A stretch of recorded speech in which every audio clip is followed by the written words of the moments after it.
Hello, students. It's me again, the one and only Caroline. Immigration. People leaving their home by choice or by force in search of a better life. It's actually quite rare to meet someone in America whose family has lived in America since its birth. That means many Americans are Americans because of their parents, grandparents, or great-grandparents emigrating from someplace else and ending up, well, here. And truth be told, unless you belong to one of the indigenous tribes that occupied this great land for thousands of years before the European settlers made their way across the Atlantic, your position on the North American continent is the result of immigration. In this way, being immigrants may be one of the very few things that almost all Americans have in common. But if this is true, why does immigration remain one of the most highly contentious political issues in America today? Our hope is that today's class can help to answer that question. In today's lesson, you will analyze the American identity as a set of shared values. You will also analyze the impact of immigration on those values. Using these analyses, you will then evaluate two theories of American cultural identity. Let's cross the border into today's lesson.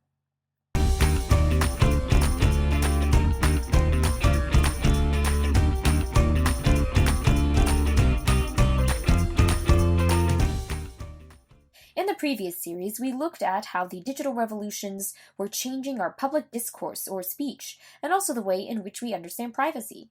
And unless you've been living under a rock, you've probably realized that much of the extreme discourse and disinformation today is centered around immigrants. Immigrants are blamed for all sorts of social ills, such as drug running, murders, and human trafficking. And the other side may deny any one or more of these claims, yet also deny other important concerns which seem less audacious, like concerns about border security. This same side can also forget to acknowledge the role of both dominant parties in the formation and execution of immigration policy. It's important here to note that our values, our roles in world affairs, and our beliefs in democratic institutions and practices form our identities as Americans. These same values are also perceived by people outside our country who are looking for greater opportunity and political freedom, and they motivate people to immigrate here. The American identity is uniquely defined by two phenomena. The first is by immigrants, who are or were willing to take the risks inherent in the American experiment. And the second is the interactions between unique cultural values within this experiment. For example, consider the interactions that may occur between different Latino groups and the Cajun communities in Louisiana. Might make for an interesting mix, right? What is truly unique about America is that it was not created out of any sense of clear ethnic or cultural unity, but rather it was created from an idea about the political capacity of people. The 14th Amendment establishes citizenship as a birthright, a condition of being born human. It does not establish it on any other premise, not one's race, creed, gender, sexual orientation, or anything else. American identity contains a shared sense of specific values, norms, and qualities that American citizens need in order to take part in the great experiment. Let's try something. Based on two quotes from two famous Americans, try and figure out what American values we are referring to. The first is from Thomas Jefferson. He once said, "Unless the mass retains sufficient control over those entrusted with the powers of their government, these will be perverted to their own oppression and to the perpetuation of wealth and power in the individuals and their families selected for the trust." Take a moment to write down what value you think he is referring to. He's referring to the values of popular sovereignty, self-education, and civic virtue. Let's try another. What values are Washington referring to here? "To those hardy soldiers who are actuated by the spirit of adventure, the fisheries will afford ample and profitable employment, and the extensive and fertile regions of the West will yield a most happy asylum to those who, fond of domestic enjoyment, are seeking for personal independence." What do you think?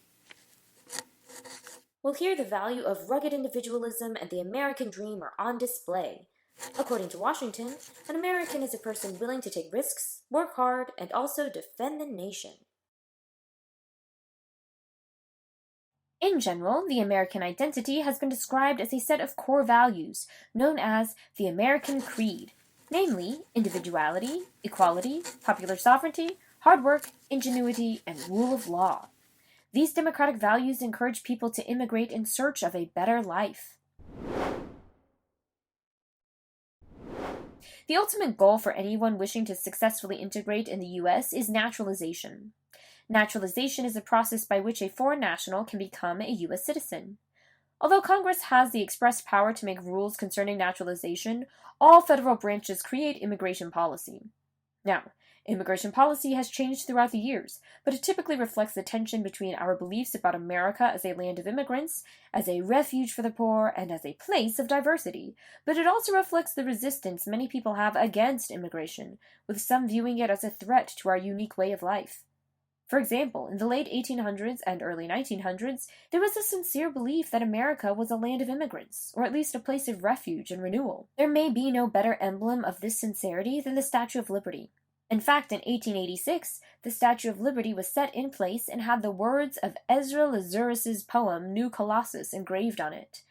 His words read, "Give me your tired, your poor, your huddled masses yearning to breathe free." And so, as you can see, there was a favorable view of immigration during this time.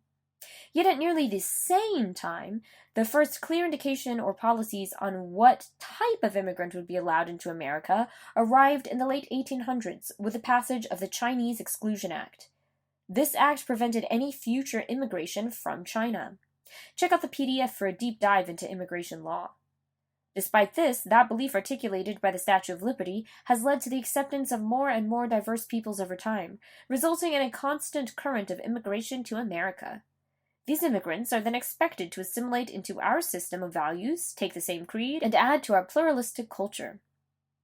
But this contradictory belief, that we should welcome immigrants yet preserve our culture, is rooted in the desire to maintain a diverse, pluralistic society in which numerous beliefs and cultures exist at the same time. The tension that this contradiction causes means two things. The first thing it means is that American identity is not tied to any ethnic or racial background. New groups are embraced, and they further diversify the nation. The principles behind the Statue of Liberty showcase this reality. But the second thing it means is that immigrants that come here should share a common motivation and idea with those who resist immigration, a shared belief in maintaining the American creed and dream. It's important to note that resistance to immigration, while worthy of severe criticism when it is based in xenophobic hatred, can also extend from an honest concern of losing that creed and dream. But how do immigrant cultures impact American culture? Which do you like better? A nice hot crock of soup or a fresh crisp bowl of salad? Believe it or not, this question has something to do with immigration. As it turns out, there are two competing theories about American culture, and soup and salad have a lot to do with them. One theory is called the melting pot, and the other is called the salad bowl. These theories explain how foreign cultures interact with and impact American culture and identity. For all you soup lovers out there, let's start with the melting pot. According to the melting pot theory, immigrants assimilate or join into the dominant American culture by adhering to its values, norms, and traditions. Like items in a soup, the flavors of all the different cultures are thrown in a broth together and eventually meld together to create a more flavorful, unified broth. Now, critics argue that this theory does not appropriately represent the influence of outside cultures on American culture. Many people point to the bilingual nature of American culture that exists in the major population centers and say, see, people retaining their cultures. You buying the melting pot theory? No? Well, for all you salad eaters out there, we also have the salad bowl theory. According to this theory, immigrants add to the overall complexity of American culture by holding on to aspects of their own cultures. This theory points out that, for many cultures within America, people tend to keep their traditional holidays, and many of their traditional customs are observed. For many of these cultures, traditional foods remain a staple in their everyday diet as well. Now, some of these holidays, traditions, customs, and food make their way into American culture, creating a more diverse, pluralistic identity. However, immigrants also assimilate in many ways to what is already here by following the political culture that is at the heart of American identity. In this way, each culture doesn't meld totally together like in a broth, but instead is together and apart, like a mixed salad, creating an overall identity while maintaining its individual form. Whether you're for soup or salad, these two theories demonstrate the psychological need for American identity to hold on to its core values. This uniqueness comes from a universal idea about people and what humanity truly is. Recap! Today we learned that American identity is perceived as a set of specific values, norms, and characteristics, as well as a shared revolutionary tradition. We also learned that immigration reveals a tension between our values and our identity. Finally, there are two important theories concerning the way in which identity and culture is impacted by immigrants: the melting pot theory and the salad bowl theory. With all this talk of soup and salad, I'm getting hungry. In the next lesson, we will cover the role of political parties in forming our national identity. Until then, don't forget to vote, debate, and participate. Hey, hey!